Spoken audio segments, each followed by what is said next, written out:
Welcome to another episode of Life and Whiskey. As always, I'm Jordan, and today we're going to look at Bowmore 15 Isle Scotch. Let's see. An exquisite sherry cask finish that developed layers of rich peated smoke. So Isla single malt, big fan of Islas. Okay, here's the story that goes along with this bottle. Walked into a local liquor store. Had it listed for $65 and change. I was like, oh man, that seems like an okay price. Let's give her a go, see what the deal is. It's a 15-year-old whiskey. What the heck? Took it, walked up to the counter. They rang it up. I didn't really pay attention. Paid for it. Looking at the receipt, it rang up for $85.79. Didn't really, say much, whatever. Walked back. I thought, man, I thought it said $65. I walked over to the shelf. Price tag's there, $65 and change.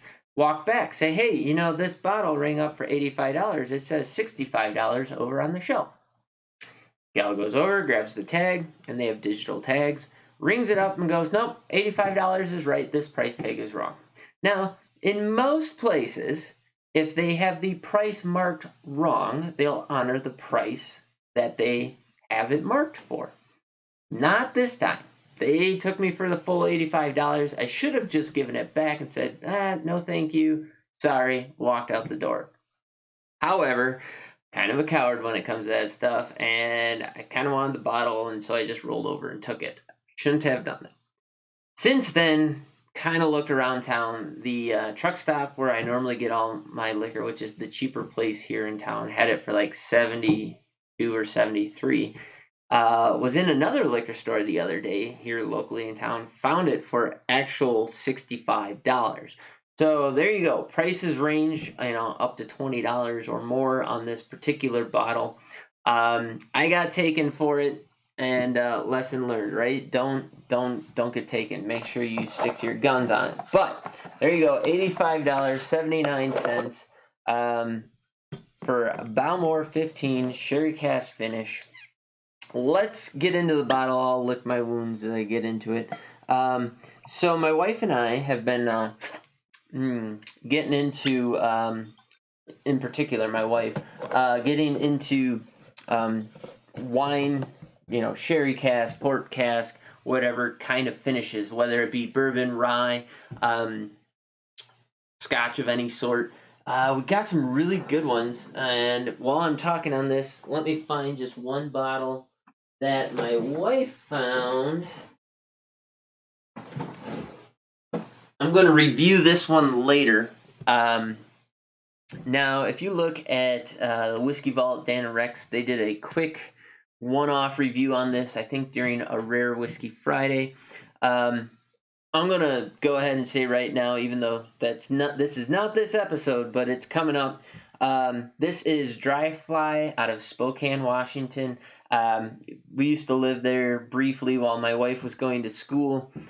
Did a tour of the distillery, and I'm sure it's grown way bigger since then. But it's a straight wheat whiskey finished in port barrels. Now, it's not just any port. It's huckleberry port. Huckleberry is a big thing in the Northwest. Idaho, like especially the Panhandle, Montana, Northwest Montana, and Washington. Huckleberries, one of my favorite berries. Pretty cool things, but huckleberry port, extremely good. I got a lot of good things to say about that. But that kind of sent us down, not that particular bottle, but several of these bottles have kind of sent us down the rabbit hole with finishes. So Angel's Envy. Here we got Wyoming whiskey, double cask. This one's coming up here in probably the next 2 or 3. Sherry cask finish. Definitely, if you're into sweeter things, I highly recommend that you go out and check out some of those different finishes on whatever your favorite variety of whiskey is. If you're into sweet stuff, probably be pleasantly surprised.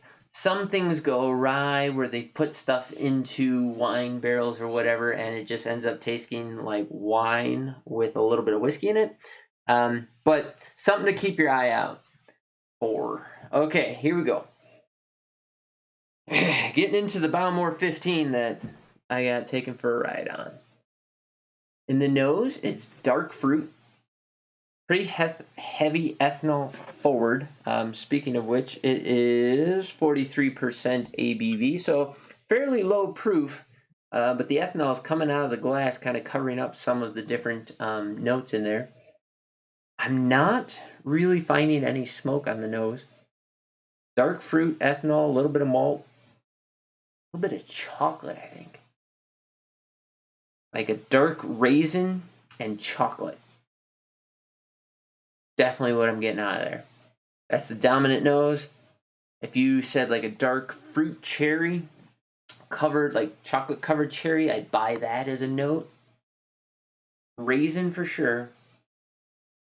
And plum, so a very specific note to me, maybe some of you, Slivovitz is a drink that it's a brandy that is made in most Slavic countries, and it's a I guess a brandy distilled from plums. And if you buy actual Slivovitz, you could use it to degrease an axle. It's pretty potent. It's pretty harsh. It's not aged. But my family had this recipe, or so they called it. Basically, the poor man's version of it, and it's more enjoyable, is you take either gin or vodka. I always use gin, and it doesn't matter which. Whatever you take, it doesn't matter because the flavor will be transformed. Dump a fifth into a jar, like a pickle jar or something, like a big jar. And then you take black plums and you stick them in there, and you take, I think the original recipe is like 3 cups of sugar or something crazy like that. For a fifth, I only use like a cup of sugar, sometimes less. Mix it into that, put the plums in there, put it in the pickle jar, stick it away in a closet somewhere for like the next 3 months. The sugar will dissolve over time. The fruit will color it. It'll come out a really nice, rich purple color.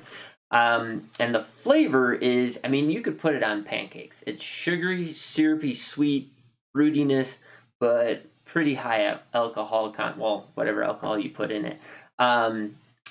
So it's an infusion essentially. That note, that long explanation, that note is what I get out of this glass as well. So if you're looking for a sweet holiday drink, that's a good one to try, and easily made. If you want something alternative to the classic apple pie that everybody's been making over the years. Yeah, the nose just hasn't changed over time. So let's go in for a sip here.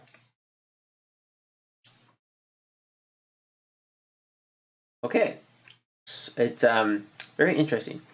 A light wood smoke forward, and then like that's the first taste, and it dries out on your palate really, really quick. So it's a fairly dry, non-viscous, non-clingy mouthfeel, and it's a dry smoke, a light sweet raisin. I mean, real eat raisins out of the box raisin, dark fruit, ethanol tinge, slightest hint of briny saltiness in there.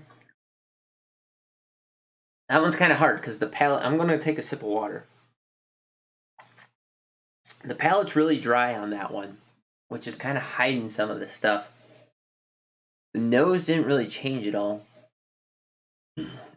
Went a little more peaty, peat bog, peat earthiness, and sweet. That chocolate note's kind of coming through.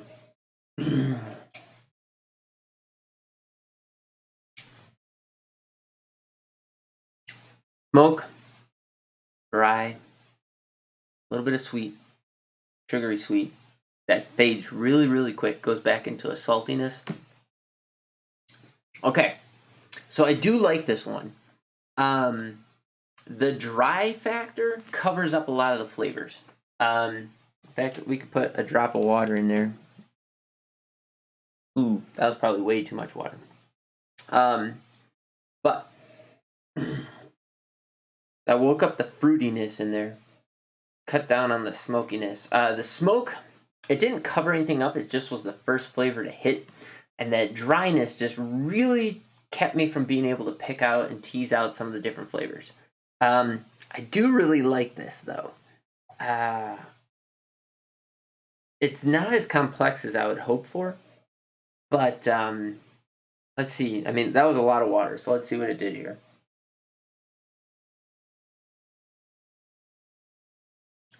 Okay. Sweetened it up quite a bit.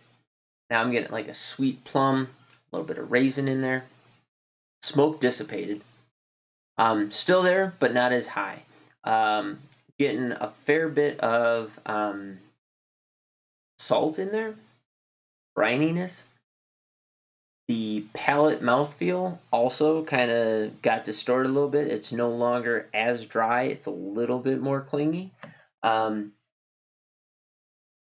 you go. That was too much water, but a little bit of water in there I think would be the way to go. I'm going to have to explore this one a little bit more. So if you like those dark fruits, definitely coming through on this. That peat smoke that presents as a campfire smoke. Really nice. I like that with water a lot more.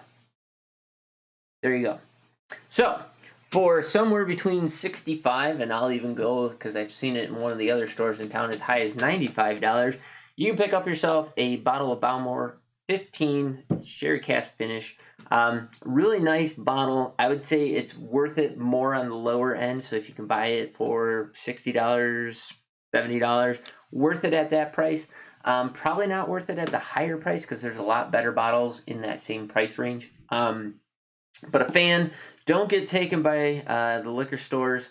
Stick to your guns, and if they're not gonna, honor basic, commerce, then don't buy it. That's the moral of the story I got. Okay, so if you haven't already, please consider liking and subscribing. Smash that like button. Check out some of my other channels. If you're watching this on YouTube, check it out on Bitchute or Minds and vice versa.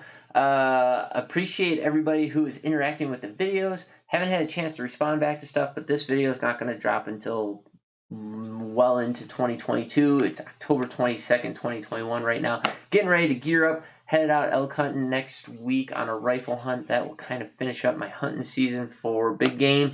Then we're into bird hunting. So looking forward to that in the holiday season, all that good jazz. But there you go. Thanks for watching. Greatly appreciate it. You guys have yourselves a great day. We'll catch you in the next video when we look at some of these bourbons over here. Thanks.